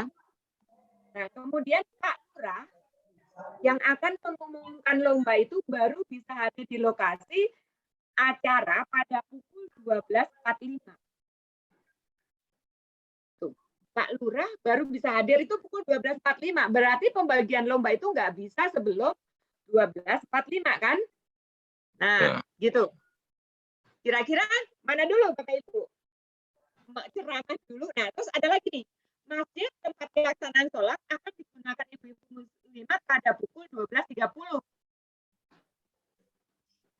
Berarti, nah, berarti jam 12.30 kan? Ini ada 12.30 itu udah nggak boleh ada acara dari kita kan? Yang sebelumnya, acara yang sebelumnya gitu kan? Oke. Kita lihat ya. Sekarang mana dulu? Kita kan mau naruh di mana bagi lombanya. Yang pasti bagi lombanya setelah 12.30 kan Bapak Ibu? Sampai 13.15. Nah, jadi pasti di atas 12.30. Nah, cuma jam berapa? Kan nggak mungkin juga Pak Lurah ini datang 12.45. Ini 12.45 nih. Di sini ada 12.45 itu Pak Lurah baru datang. Mungkin nggak Pak Lurah datang ujuk-ujuk langsung naik panggung bagi hadiah gitu ya. Kira-kira mana dulu nih Pak? Setelah 11.15, setelah pembukaan kan jam 11.15. Kira-kira mau hadroh dulu atau Pak Kiai dulu? Ini dari jam 11.15 sampai 12.30 berapa menit? Hadroh dulu. Ya. Lama itu sekitar 1 jam 15 menit ya. Oke, berarti mana dulu nih kira-kira? Ini ada jeda Hadroh. sholat zuhur berjamaah. Oh, nanti Pak Kiai. Ada jedanya, ini jedanya kan 45 menit. Berarti kalau jam 12.30 mau dipakai sholat, berarti Hadroh dulu. mana dulu? Pakai dulu, Bu. Pakai dulu. Pak Kiai dulu atau hadroh dulu? Pakai dulu baru. Pak Kiai Kiainya dulu kan baru hadroh. 45 menit. Ya, pas jam 12. Lah Pak sementara istirahat juga 45 menit. Sholatnya di mana? Iya, sholatnya kan 45 menit tadi ya. Sholatnya 45 menit, iya. Kalau Iya, 11, jadi 13, harusnya hanya hadroh dulu. hadroh dulu. Coba kita hadroh dulu ya. Hadroh dulu 30 menit. Ya, hadroh 30 menit. Ini 11.15 tambah 30 berapa? 11.45 ya? Iya. 11.45. Tambah istirahat, sholat 45. Nah, berarti ini hadroh kan? Nah, hadroh 11.45 sampai 11.45. 11.15 sampai 11.45 adalah hadroh. 11.45 sampai 12.30 adalah 45 menit. Berarti ini istirahat. Pak Kiai. Istirahat sholat atau Pak Kiai dulu? Pak Kiai dulu, Bu. Pak Kiai Baru, dulu, oke. Yang habis hadroh baru itu istirahat 45 menit sampai sholat zuhur, kemudian Pak Lurahnya datang. Ya, kita coba ya. Nah, kalau ini misalnya Pak Kiai dulu, sholatnya kapan ya? 12.30. Sholat dulu. Ini kan 45 menit ya, Pak Kiai kan 45 menit juga. Sholat Enggak, Bu. Iya, benar, Bu. Sholat dulu, Bu, karena 12.30 itu kan masjidnya dipakai. Iya. Ibu-ibu tuh. Masjidnya ini, jadi kita harus sholat dulu. Karena Sebelum kalau kita nggak 12.30. sholat dulu, kan kita nggak tahu. Nah, ibu-ibu pakai masjidnya sampai jam berapa ya nggak? Iya, ada Ya, nomor kan? 2 nih. Iya. Jam 12.30 itu ibu-ibu pakai masjid. Kita nggak mungkin sholat berjamaahnya setelah jam 12.30. Gitu. Karena jam 12.30 mau dipakai ibu-ibu, nggak tahu, mungkin bisa sampai asar. Ya kan? Berarti ini sholat dulu. Sholat. Istirahat sholat dulu. Nah, 12.30 nanti baru Pak Kiai kan? Nah, baru Pak Kiai. Pak Kiai berapa? 45 menit. 45 menit dari 12.30. Ya. Kenapa nggak Pak Lurah dulu? Nggak bagi hadiah dulu? Nggak ngepas. Nah, kenapa? Pak Lurah belum datang. Pak Lurah belum datang jam 12.30. Jadi kita siapa dulu di sini adalah Pak Kiai dulu. 12.30 itu habis sholat berjamaah itu langsung ceramah dari Pak Kiai gitu. Jadi di sini ini ceramah Pak Kiai 45 menit berarti sampai jam 12.30 tambah 45 13.15 ya. Iya, 13.15. 13.15 terus nanti ada istirahat nggak tadi? Pak Kiai minta tambahan ini, ada istirahat nggak setiap acara itu, ada tambahan nggak? Nggak ada ya? Itu aja ya? Nggak ada. Berarti langsung. Berarti ini 13.15 ini Pak Kiai selesai. Nah, ketika Pak Kiai selesai jam 13.15, berarti ada waktu sampai jam 13.50 sebelum penutupan. Ya kan Bapak Ibu ya? Nah, sebelum penutupan. Jadi di sinilah lokasi apa? Nah, lokasi pembagian hadiah di antara 13.15 sampai 13.50. Kalau anak pintar jawab seperti ini nih. Ini nomor D nggak mungkin. Kenapa nggak mungkin? Lah kan acaranya selesai jam 2. Penutupan aja 10 menit. nggak mungkin hadiah dibagi jam 13.55 kan? Gitu. Seperti itu ya. Jadi D itu nggak mungkin jawabannya. Jadi dengan demikian bisa disimpulkan nanti bahwa pembagian hadiah adalah antara 13.15 sampai 13.50. Nah, antara 13.55 sampai antara 13.15 sampai 13.50 itu ada jawabannya adalah di 13.35. Itu Bapak Ibu. Bapak Ibu nanti terserah mau. Ini kan keterampilan masing-masing orang itu beda loh. Kalau saya menggunakan ini, mungkin Bapak Ibu nanti menggunakan yang lainnya lagi, mungkin nanti peserta bisa menemukan cara yang lebih baik lagi. Ya, gitu. Gitu Bapak Ibu untuk soal ini. Baik, kita lanjutkan untuk berikutnya. Kira-kira mana Bapak Ibu? Urutkan item berikut ini ke dalam lapisan abstraksi mulai dari yang paling umum diakhiri dengan yang paling spesifik.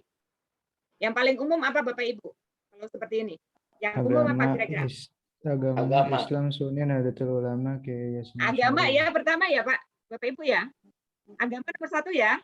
Yang paling umum agama kan? Setelah agama apa? Islam. Islam. Setelah Islam? Sunni. Sunni. Sunni atau NU dulu? Bapak Ibu saya nggak paham loh ini. Sunni, Bu. Sunni dulu. Oke. Sunni itu Ahlussunnah wal Jamaah. Berarti NU itu di bawahnya Sunni ya? Kali. Iya. NU baru kayak sama Hasyim Asy'ari pendiri NU ya. Berarti urutannya itu. Bapak Ibu yang dari pesantren, mungkin saya bukan dari pesantren, ini nggak gitu paham. Itu tuh siapa tuh? Pak Is. Siap. Pak Is, jawabannya apa Pak Is urutannya? Oh, urutannya ya agama dulu, Bu. Agama Islam. Terus Sunni. Terus Kiai Haji Hasyim Asy'ari, baru Nahdlatul Ulama, karena Kiai Haji Hasyim Asy'ari ini pendiri Nahdlatul Ulama, Bu. Gitu. Ada yang punya pendapat lain?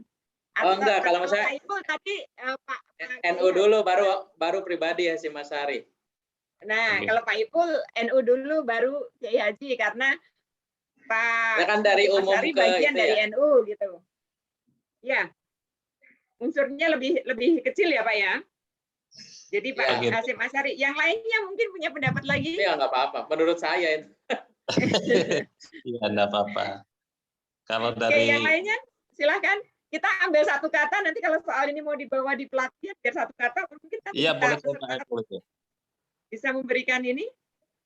Yang lain atau Bapak Kiai, ini bapaknya Bapak Kiai ini di sini nih, tolong. Jadi agama itu kan lebih umum, Bu. Kemudian Islam kan cakupannya agak luas. Nah, salah satunya ada Sunni. Mungkin dari golongan Ahlussunnah wal Jamaah itu salah satunya adalah NU. NU itu kan organisasi besar ya. Itu lebih umum. Nah, baru langsung ke salah satu pendiri NU. Mungkin pendirinya apakah Hasyim Asy'ari toh atau bukan, atau mungkin ada yang lainnya mungkin ya. Jadi paling kecilnya mungkin ya itu pribadi. Kalau untuk Kiai Hasyim Asy'ari kan lebih khusus, saya bilang begitu, tidak diumumkannya terhadap khusus mungkin kecuali ke ciri-ciri pribadi begitu. Ya, mungkin kayak kita misalnya kalau negara, misalnya dunia ada negara Indonesia ya, Indonesia nanti ada provinsi, ada kecamatan, ada kabupaten gitu ya. Nanti ujung-ujungnya sampai di dalam rumah itu ada keluarga, ada beberapa individu gitu ya Pak ya. Jadi terakhirnya adalah individu. Kalau di pelajaran biologi. Begitu mungkin ya. Bagian dari satunya lah Kiai Haji Hasyim Asy'ari begitu. Iya. Baik, gitu ya Bapak Ibu ya. Kita lanjut.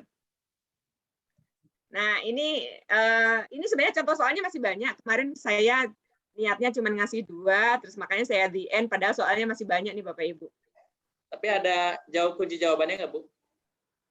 Sebagian sudah saya kasih kunci, sebagian ini. Nah, ini Bapak Ibu, ini bisa dibuat tabel. Ini nanti saya carikan kuncinya sepertinya. Nanti atau Bapak Ibu mau buat juga nggak apa-apa. Tapi bisa dibuat tabel misalnya. Tabelnya seperti apa ya? Kita carikan dulu apakah ada kuncinya ya Bapak Ibu ya. Ini kalau yang sudah ada nih, ini ada pertanyaan ini sudah saya kasih kuncinya nih di sini.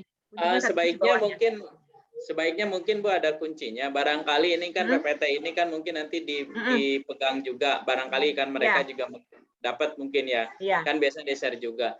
Ntar kalau kita nanya, misalkan ada yang habis itu baca-baca dia di waktu yang lain dia nanya kira-kira ini isinya apa ya, barangkali kita juga sebagai ini udah saya kasih Pak. Itu harus paham ya. Ini udah ada kuncinya. Ini betul ya. Nah, ini kalau nggak sekarang udah, juga ya nanti. Kalau belum semua ya nanti dibantulah Bu Riti cariin kuncinya. Kita cari kunci sekarang maksudnya begitu. Kita tinggal tahu jawabannya gitu aja. Kayaknya setuju deh yang lain Ibu. Coba Pak, satu kunci. Ini ada kuncinya, tetapi saya tidak bisa menjelaskan kenapa kuncinya itu gitu. Coba Bapak Ibu, ini jawabannya mana menurut Bapak Ibu? Oh iya ya, ini untuk mempermudah persahabatan ya, membuat kode dengan menggunakan bagian bilangan perubahan pada jumlah ayat kode yang warna sebagai berikut. Kalau jumlah ayatnya 1 sampai 10 gambarnya coklat. Kalau 10 sampai 20 itu biru ini. Kalau 21 sampai 30 ini, kalau ini sampai ini. Nah, ini kan Anaba. Anaba itu ayatnya berapa di sini? 40. 40 kan berarti udah pasti hijau ya. Tapi di sini kan hijau semua tuh. Jadi yang paling depan Anaba nggak usah dipikirin. Setelah Anaba apa Bapak Ibu urutannya? Setelah Anaba adalah Anaziat 46. Ya kan? Anaziat 46 berarti yang ini ya, nilai ya? Biru. Nilai. Gitu kan? Nilai. Nah, saya ini nggak paham yang ini nih Bapak Ibu. Yang tanda ini lingkaran maksudnya, di atas menunjukkan bilangan pada jumlah surat berkisar antara 1 sampai 5 sesuai dengan jumlah lingkarannya. Tanda lingkaran kalau nolnya di bawah bilangan 1 pada jumlah berkisar antara 6 sampai 10 sesuai dengan jumlah. Oh, itu Bu, tambahan huruf angkanya Bu, misalkan 46 itu kan di atas 6, di atas 5. Kalau 42 itu nolnya di atas. Karena kan kisaran 1 sampai 5, komanya kali. Oh, 42 nolnya di atas. Kalau tadi Anaziat kan 46. Ya. Berarti nolnya di bawah. Bawah, karena angka berarti 6 ini ya, sampai Pak? 10. Ya. Nolnya, berarti ini. Nah, kalau yang sampingnya kenapa nolnya di atas? 42 kali, barangkali begitu. Nah, bawahnya kan Abasa, Pak. Abasa 42. Berarti benar ya, Pak? Ya, benar. 42 itu kan masih abu-abu, Bu. Masih apa? Gray ya? 42 iya masih ini. Masih sama dengan ini. Anaziat dengan Abasa itu sama. Ini 46 42. Berarti di sini masih Ya, nilai yang nih, A sama. jawabannya kayaknya Bu, yang A, Bu. Ya, jawabannya A ya. Coba Nah, yang sekarang ketiga. kita lihat ya yang ayat berikutnya. At-Takwir 29, yaitu 29 pink. Karena Pink, ada di atas oke. 6, nolnya di bawah.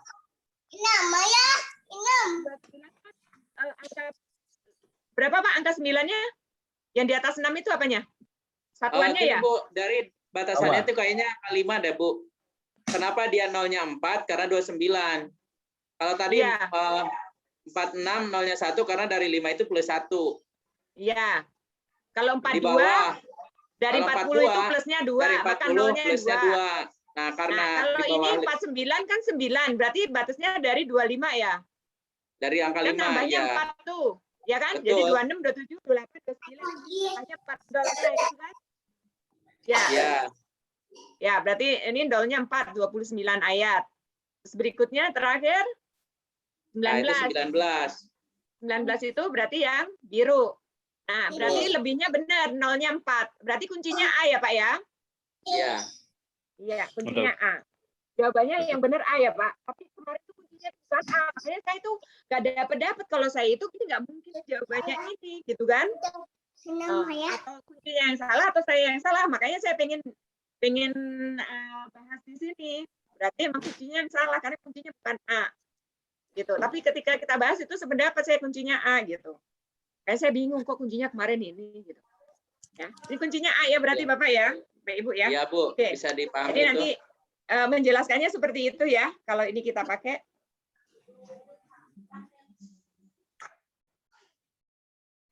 Ini bahan bacaan yang nanti Bapak Ibu bisa baca semuanya. Kemudian kalau ini mungkin nanti bagaimana ini kan soalnya panjang seperti itu. Terus ditanya siapa Pokoknya yang jawabannya Bu sudah Seno. ya. Pokoknya jawabannya Seno. Nah, nanti gimana mereka nemuin, pokoknya peserta disuruh Reza. ini dulu, Bapak Ibu. Peserta disuruh cari dulu. Nanti pokoknya jawabannya ini Reza gitu. Ya, Ini walaupun nanti mungkin Bapak secara Ibu waktu bisa, belum tentu sampai ya Bu ya. iya. Makanya di sini dulu saya di sini tergantung Pak. Kalau saya kemarin kan pakai kelas poin jadi agak lama karena tagihannya kan ini banyak nih kayak tagihan Oh, iya. begini Benar, gambar benar. banyak seperti itu. Kalau Bapak Ibu nanti nggak pakai kelas poin mungkin pakai atau pakai kelas poin tapi pertanyaannya tidak sebanyak saya mungkin hanya 5 pertanyaan mungkin hanya gambar BPM sama gambar kotak doang bisa saja gitu. Jadi sangat bergantung ya sangat bergantung kepada metode yang kita pakai dan ini juga mungkin kita harus kemarin saya cuma sampai membahas 2 soal ya kemarin cuma 1 soal kayaknya malah ya di Tangerang kalau nggak salah cuma sampai 1 soal kalau Bapak Ibu nanti 2 ya 2 soal ya Coba kayaknya cuman tadi yang itu doang yang ajar yang ini saja yang ini yang baru jadwal. ditampilkan belum dijawab gitu ya Pak ya iya kan Iya. Enggak dikasih tahu caranya, Bu. Cuman jawabannya itu jam 13.35. Saya sendiri bingung itu. Enggak dapat saya. Iya, ini waktu kemarin buat PR ya, Pak ya. Bapak Ibu, saya silakan bertanya kalau ada yang mau bertanya yang lainnya. Bu, saya dong, Bu. Izin. Ya, silakan. Saya masih rada begini. Suara, tapi bukan dari saya ya suaranya ya. Ini terkait daerah Wita udah mau maghrib. Oh iya, sedikit aja mungkin ya sebelum ditutup karena udah jam 5 lewat ya. Terkait salah satu tujuan ini kan menerapkan SITI ini ke dalam pembelajaran biologi. Nah, barangkali ada yang nanya proses penerapan SITI ke mapel biologi seperti apa. Nah, mungkin saya tuh masih belum kebayang kira-kira kalau mau ngasih contoh itu seperti apa begitu.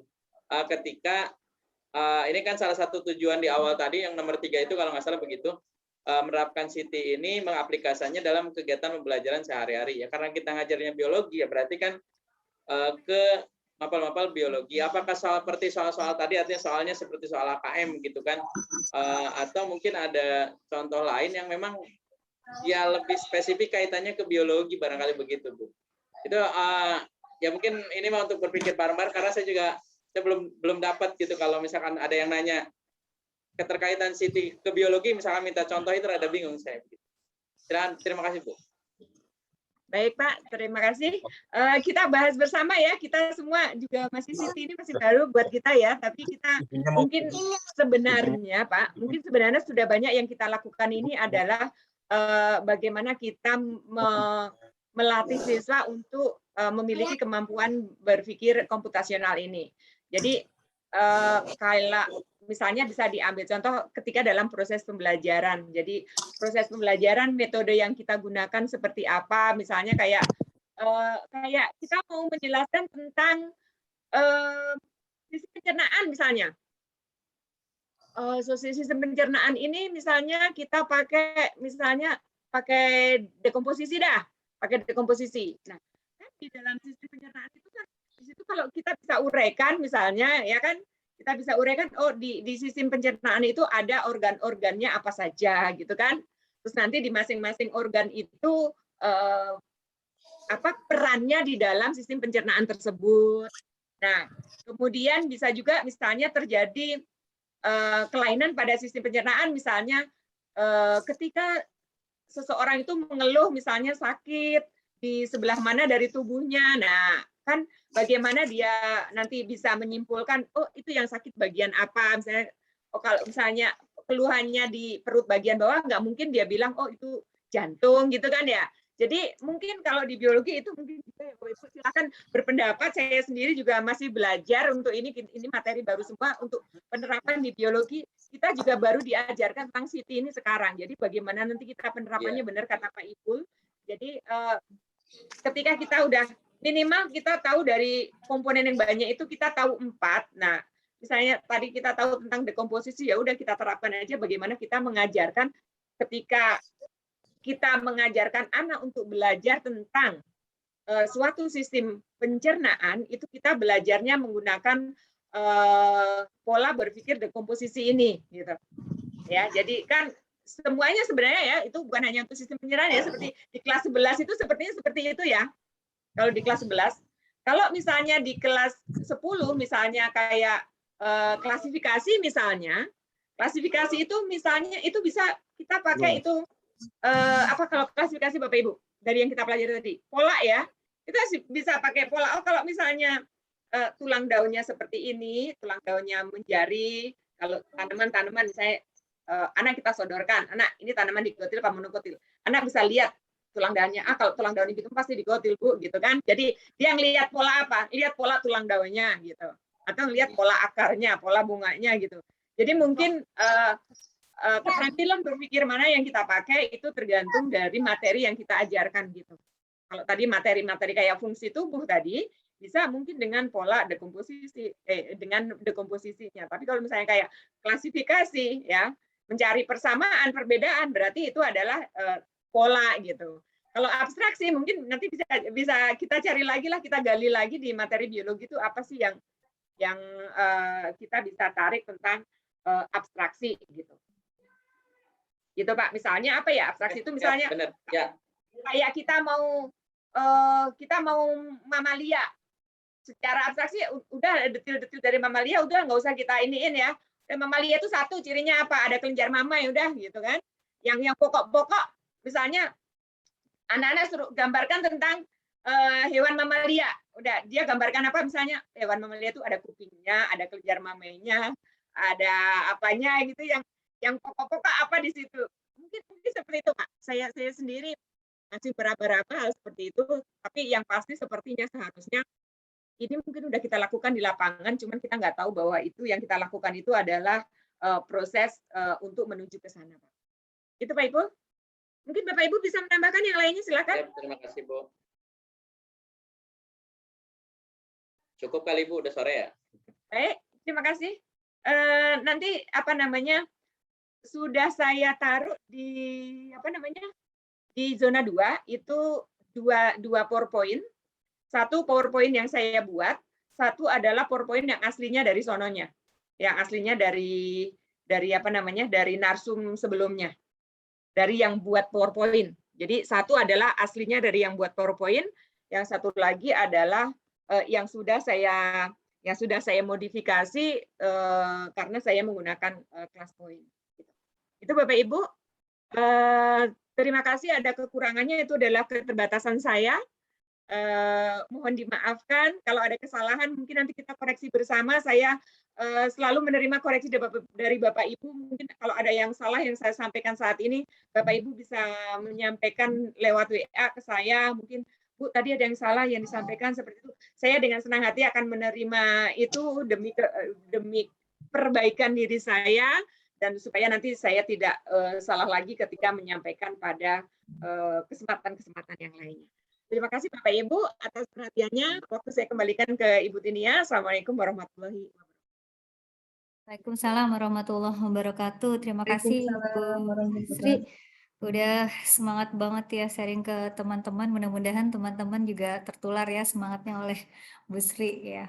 Dan bisa menyampaikan sebaik mungkin. Nanti kalau ada hal-hal yang memang butuh didiskusikan, silakan aja ya, bisa di grup atau langsung berhubungan dengan Bu Sri ya.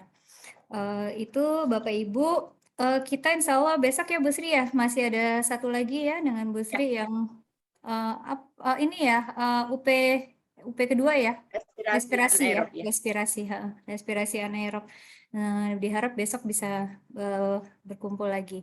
Terus kemudian terkait RTL, insya Allah nanti malam kami ada pertemuan, nanti insya Allah akan saya infokan. Nah untuk yang di Jakarta, Pak Ipul masih ada di Jakarta ya? Pak Ipul, ya Pak Ipul, Bu Sri, tadi saya sudah lacak keberadaan alat, ya Allah harus dilacak ya, pakai detektor ya Allah. Jadi gini nih kisahnya. Jadi alat dan bahan itu oleh LSP yang kemarin sudah dikembalikan ke Kementerian Agama dan itu udah ibaratnya udah selesai.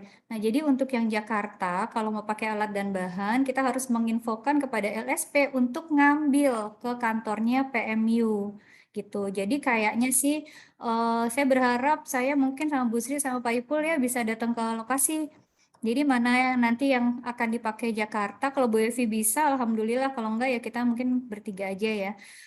Kita beresin mana yang mau dipakai di Jakarta Banten, mana yang nanti mungkin mau dibawa teman-teman yang memungkinkan dibawa ke wilayah lain gitu ya. Karena khawatirnya kalau kita serahkan ke LSP lagi, dia nggak ngerti karena nggak kenal, nggak saling kenal itu mereka. Jadi kayaknya perlu kita bantu. Nanti kalau udah rapi kita tinggal bilang LSP tolong diangkut gitu ya untuk yang Jakarta Banten itu gitu. Saya udah minta, Gimana, udah Bu? dikasih Jadi Jam kita ke berapa, Bu? Kemenak gitu, Bu. daerah Gondang Kemenak. Dia, Gondang Dia. Bu, besok kan saya ngajar jam 1 kan? Gimana? Apa mau diundur respirasi anaerobnya? Diundur malam apa gimana ya? Malam. Oke, emang berangkatnya jam berapa, Bu? Rencana besok? Dia sih, Ya. dia jam 8 udah ada di kantor. Kita janjian aja mau jam berapa. Tapi kayaknya nggak bisa sebentar ya, 10-an Bu Sri, aja. kayak gitu. Jam 10-an Iya, aja. sampai sore. Iya, jam 10 nggak apa. Jam 10. Jangan sampai sore juga. Enggak, bukan. Iya, Bu Sri. Nah, maksudnya kalau malam sendiri aja. yang ngerjain sampai sore, Pak. Kalau bertiga mungkin enggak. Kan nuang-nuang barang. Mau dibagi-bagi Iya. ke wilayah kan? Sama kita packing. Bapak nggak minta emang? Kita packing lah. Gimana? Kalau itu berarti kan anaerobnya diundur Bapak Ibu, yang lain gimana? Atau berdua Pak Ibu aja Udah, membuatnya? udah ada yang ngajar berangkat jam belum 1. ya? Bapak Ibu besok malam udah ada yang berangkat belum? Udah berangkat Khawatirnya belum? Kita nggak tahu nih, kita, Bu, Ya? Narsum itu kayak yang kemarin nggak berangkat harus duluan, atau memang kalau saya kan berangkat sama peserta nih. Sama semua. Sama Berarti- semua. Jadi tanggal kan di dalam itu udah ada ya surat permohonan narsum itu kan udah ada ya tanggalnya kan. Pak Ipul saya belum dapat suratnya ya, ternyata per zona. Jadi saya belum dapat tuh surat Pak Ipul, entah ada di mana ya. Nanti coba ditelusuri lagi deh. Surat tugas itu ya? Ya, apa surat nih? tugas. Surat Nah, tugas ini dari bareng. Nggak ada pembekalan, kan pembekalan udah online. nggak ada pembekalan. Alhamdulillah kita udah semua ya, udah hampir selesai. Mapel lain itu baru tahu kalau nggak ada pembekalan. Lagi Jadi Bu mereka Ana. materi umum baru mau besok. Mana Bapak Ibu yang lain? Alhamdulillah. Kalau tetap jam 1, berarti besok yang ke Kemenak Pak Ibu lah Bu Tinia aja. Nanti siapa yang bagi-bagi repot? Nanti Bu Sri kan mau bawa Ya juga. tadi di grup Jawa Timur pada nanya, emangnya belum ada Bu Jubaida bisa nggak ya? Kemudian Bu ada Zubaida. yang gini Bu Bu Tinia, Zubaida mungkin mah dia dari bakalan bareng sama Atau saya Bu Yulis? juga. Maksudnya kan kalau Bu Sri kan sekalian ada yang mau dibawa ke Jawa Timur. Gitu. Ya Bu Sri. Enggak, ini Bapak Bisa Ibu ke malam aja, fermentasi ke malam. malam aja ya. Gimana Bapak Ibu? Apakah nggak apa-apa kalau besok malam satu lagi materinya? Ikut aja, Bu. Ikut aja Bu Sri. Ikut aja. Ya udah kalau gitu.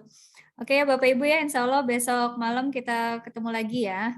Kalau ada apa-apa silakan didiskusikan di grup aja. di sana aja. Gimana? Ya. Atau mau dimajuin? Pagi. Kalau mau di jam 8 pagi, Bu. Pada bisa nggak? Pada ngajar nggak? Bapak Ibu. Ngajar. Udah mulai tatap muka. Ngajar sama tes PCR, Mak. Setelah ngajar mau tes PCR besok. Nah, malam aja kali. Saya udah tadi nih tes PCR-nya. Emang ikut aja Bapak Ibu. Saya belum. Pak Wawan mah nggak perlu PCR, Pak Wawan. Kalau PCR berlaku berapa hari sih? Kalau swab cuma 24 jam. 2 hari. 2 hari. 2 kali 24 jam. Hamin plus. Min plus. Hakmin. Saya PCR hari ini. Dapat hasil besok. Dipakai Kalau Kamis saya masih jadi bisa dokter kali. 5 hari, Bu. Kalau saya dokternya. Bisa aja. Bagaimana Bapak Ibu? Malam Bapak Ibu? Ngantuk kan? Kalau siang atau pagi, Bu, tadi kan ada yang ngajar, ada punya tupoksi masing-masing. Kalau malam kan sambil sebelum tidur keluarga. Ngantar ya. Kan lagi santai kalau malam hari. Bapak Ibu. Besok mah sambil packing.